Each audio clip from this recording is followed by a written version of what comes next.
Good morning, it's Jeff from Infinity, and today I have Randall from RackSpace with us, who's very kindly given us his time.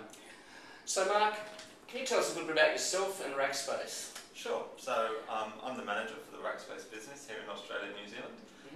We currently host around 3,000 Australian and New Zealand clients, and I have responsibility for the business, which currently is growing at over 80% per year. Right. You must be one of the fastest growing divisions for RackSpace globally, wouldn't you? Yes. Australia generally has always been a very good market for RackSpace.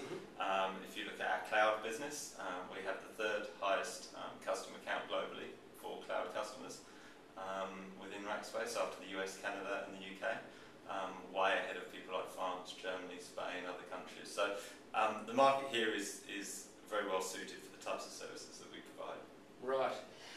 Give us some idea of the size of RackSpace and what it's renowned for and what it does well. Sure. So RackSpace currently is around 850 million of annual revenues.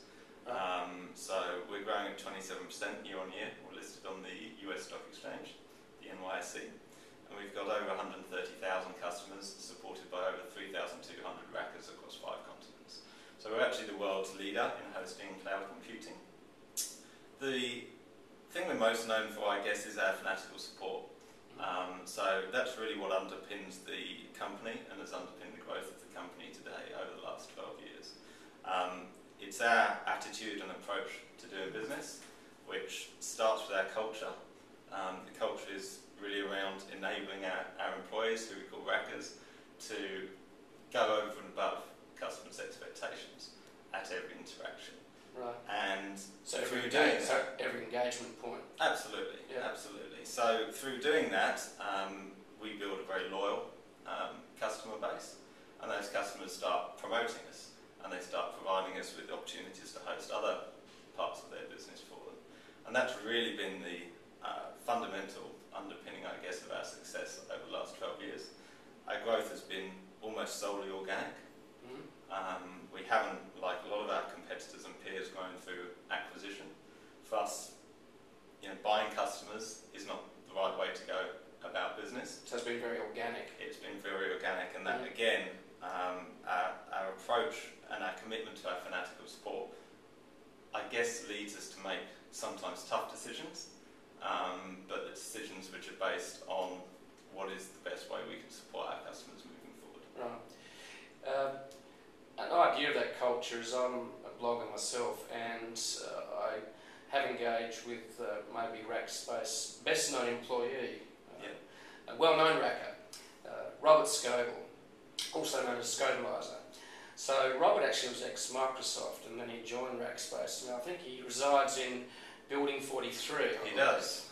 So I suppose Robert keeps it fairly real from what I've seen about him. Absolutely. And I think from my observations is that he's very authentic, he engages with his audience, and I think he's a great brand ambassador for RackSpace. Yes, absolutely. So it's great to see that. So it's almost like this personal brand and the corporate brand and the culture work well together. Absolutely, and I think that's true generally about social media, is it works very effectively if you're authentic. And for us, we've relied on being very transparent, being very open with our customers, delivering fanatical support to our customers, and through that, generating referrals and generating word of mouth. And social media is a great way for us to accelerate that and provide a forum for our customers to talk about us and to provide us with feedback as well. So how does RackSpace use social media?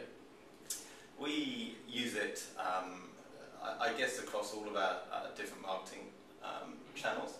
So, Rob Scoble's definitely a very good example of that. In that space, I guess it's around demonstrating the transparent culture of RackSpace to the market. If Robert has something that he doesn't agree with at RackSpace, he's free to say that. Equally, if our customers, have something not good to say about RackSpace, they're free to say that, and we want to hear that because we are committed to building the world's greatest service company. So, that's how we use social media. We use it to accelerate the process by which we build a core of engaged rackers committed to do their best for customers, and then using that to generate this promoter network. We call it our army of promoters, who will go out there and tell the world about RackSpace and about the experience they have with us. So social media is giving you the feedback you need to adjust what you're doing. Absolutely. And in real time, so that you can actually say, well, that's not quite working, we really need to get that sorted. Absolutely. So that's one of the real powers of social media. Yeah, absolutely. I think what it forces you to do is have a culture within an organisation that is the same as the culture you display outside the organisation. It kind of levels the playing field. Right. So from that point of view, it can be a risk. For a lot of companies, it can be a huge risk. There will always be times when there's good and when there's bad. But if you're genuinely committed to being open and transparent and to doing the best that you can for your customers, ultimately it's going to be a beneficial thing. Right. Why is hosting so important for companies in 2011? Because obviously you're growing at quite a fast rate. So why is hosting so valuable and so important to companies in 2011? It's important for the simple reason that more and more business is going online. And the online business is growing faster and faster. Like e-commerce. E-commerce is a great example of that. Our three largest business uses are e-commerce, software as a service, so hosted applications, and digital media. Right. All of those sectors are growing at an incredibly fast rate as companies look more and more to grow their business online. As they grow their business online, their online presence becomes more and more important. An e-commerce or a pure retailer is the ultimate example of that. Their business is their website. Yeah. Therefore, they're 100% reliable on it. Right. Therefore, they want to know that it's hosted somewhere that's reliable. They want to know they've got good support. They want to know they can scale quickly. Those are the things that RackSpace delivers. I know RackSpace use an interesting spreadsheet which you send out to partners as well as customers. And you use it to calculate what's the cost of being offline, which is a pretty powerful tool. So tell us a little bit about that. I mean, it's a great tool for us, and I think what it forces a lot of e-commerce companies to do is actually sit back and ask themselves a question they've never asked before. A lot of these companies, they start off, very small, they grow very quickly, and kind of before they know it, they've kind of lost track of where they're at as a business. And they may have started, on a shoestring, hosting their infrastructure in a particular way, and, suddenly before they know it, they're doing millions of dollars of business a year through this thing. And for as long as it works, that's fine. The problem is the day it doesn't work, and they try and get somebody to support it, they try and get somebody to fix it, and they're not able to get that problem addressed quickly. And that costs them immediate business, and it costs them brand reputation and indirect business as well. So, for us, we want customers to think about that. For us, it's about continuing our policy of having an open engagement with our customers and working with them. And, if they're an early stage organisation and they've got, a handful of transactions going through their site each month, that enables us to provide them with a recommendation that, this is appropriate for your needs right now. However, when you're doing 10, 15, 20, 100 million a year through your site, suddenly 0.1% of downtime becomes a very high number. It could be hundreds of thousands of dollars. Absolutely. For the sake of nickel and diming your hosting. Exactly. Right. For some of our larger clients, hosting is their second largest expense after payroll. Wow. And that's because essentially they're externalising a lot of the costs that they previously would have borne internally. A hosting service like ours is managed, so we have 24/7 techs on call across all the different disciplines that are required to run an e-commerce or a hosting environment, and that means that our customers don't have to provide that themselves. They don't have to worry about the infrastructure, they don't have to think about it, they don't have to employ people in-house, they don't have to go and buy kit which is going to depreciate on their books for 3 years, and potentially 6 months down the line they need something different. And you've high redundancy as well, don't you? So basically you have a backup for everything. Absolutely. Which includes power, Yes. computers, Yes. links, like 1, 2, 3, 4, 5 fibre links. Correct. All of that. So exactly, and we can design a solution with any level of uptime target for our customers. Yep. The first thing though, is, as you say, is to get to the answer to the question, what is your cost of downtime? Yep. If you can answer that, then you know how much is an appropriate amount spent on your infrastructure, and that's where we work in a consultative manner with our clients during the sales process. yeah. So one way to really think of it is just like a bricks and mortar store. If you're turning over, let's say, tens of millions of dollars a year, and you have to shut down for a day because a truck went into the front of your store, then it's going to cost you a lot of money. Absolutely. So basically, you've got to think of an online store the same way as you would a bricks and mortar store, and making sure it's open as much as it possibly can be. Correct. Yeah. And we can't guarantee that nothing's going to fail. Yeah. No hosting company can. No. So, you know, what we can do is educate and ensure that if there ever is a problem, we resolve that as quickly as possible for them. Right. And that comes down to a number of things. It comes down to having spares on site at our data centres. So if any hardware fails, we replace it within a maximum of 1 hour. Mm-hmm. It comes down to having a highly redundant network that has a 100% uptime guarantee. Again, backed by aggressive rebates, so that we're, you know, if we fail to deliver on our commitments to our customers, you know, RackSpace suffers, Right. putting us under pressure to deliver what we say we will. And finally, and most importantly, our 3,200 rackers working 24/7 to support our customers and being very highly available to them. So RackSpace doesn't have voicemails, we don't have auto attendance. If you dial our So you get a support real number, person. you'll get a real person, and they will answer the phone within 5 rings, any time of the day on that. So for somebody that's in the e-commerce space, or they're hosting any kind of critical website, you know, the time when you need help is when you really need it, and you need it quick. Yep. And that's what RackSpace is in business for. Okay. That leads me to my next question. Where do you see online retail and online e-commerce going over the next few years? I think, particularly in Australia, online retail is in a really interesting space at the moment.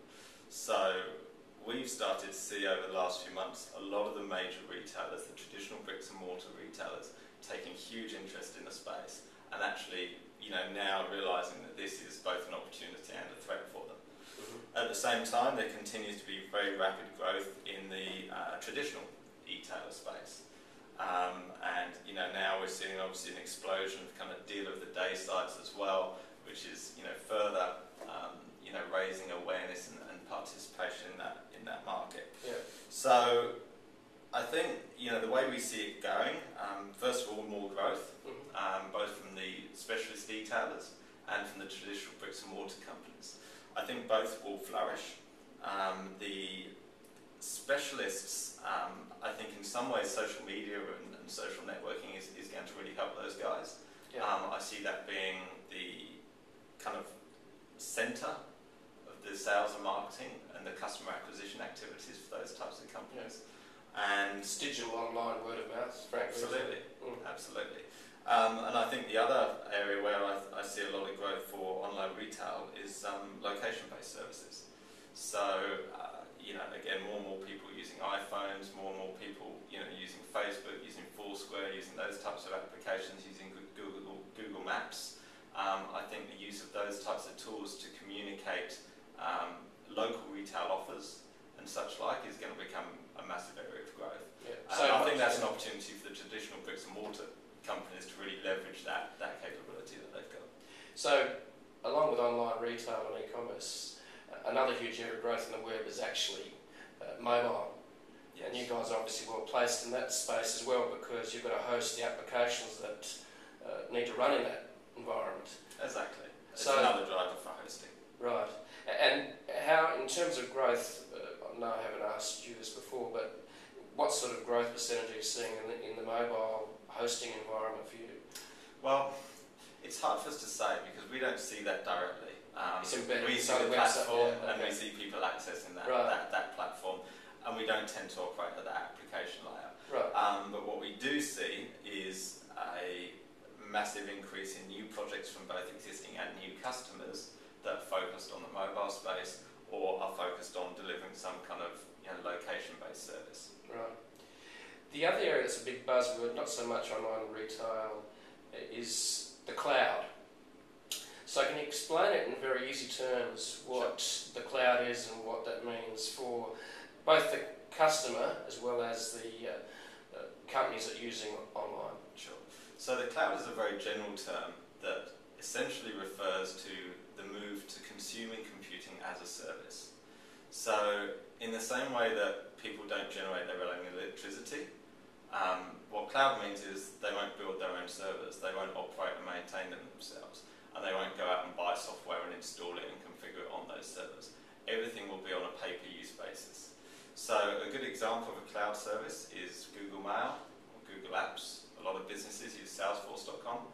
These are all cloud-based applications. So they don't sit on the PC or the laptop. Correct. They're actually hosted in a dark room somewhere. Absolutely. And it could be in Hong Kong, it could be on the west coast of the United States. It could be anywhere. Right. But you need to be connected though to use that service. Yes, absolutely. The increasing connection of people at all times is obviously a fundamental driver for cloud computing, as is companies wishing to make more and more of their internal services available to their trading partners and their customers and so on. Right. So as people use more mobile devices, as people roll out their systems more to their communities of interest, more social networking takes place, the network becomes at the hub of everything. And you know, cloud computing is a way of delivering businesses with significant advantage through paying for things as they use them. So, as an example of that, if you look across all of our data centers and our 66,000 servers that we've got hosted in them, for our traditional business, most of our customers' servers are less than 5% utilised over time. With cloud, what you're doing is enabling that infrastructure to be shared across multiple customers. Therefore, there's more efficient use of it, therefore the price points come down. So, my view on cloud is I think it's going to unleash a new wave of innovation in the IT space that is going to be bigger than anything we saw in the dot-com boom. Right. Because now, for less than the price of a weekly bus ticket, you can take your idea, you can get it online, you can market it globally, and you can do that from anywhere in the world. Right. And I think that's going to be a massive opportunity for the developing countries as well to actually go in and start transforming their economies and competing more in the knowledge-based economy. And they will actually have the advantage of not having to work in legacy systems, but using maybe the most efficient model. Yes. So, which is pretty exciting for those countries. Yes. So it's a pretty exciting time. The next few years, we're looking at mobile being a big driver for business for you, and the way we're getting embedded. Mobile is getting more embedded in our lives. Social media is driving word of mouth online digitally and people sharing. And then online commerce is just a huge upside. Yes. So thanks very much, Mark, for having us today. Thanks for your time. And we look forward to catching up in the future. Likewise. Thank you. It's been Jeff Bullas from Infinity. Thanks for joining us. Okay. Okay, great.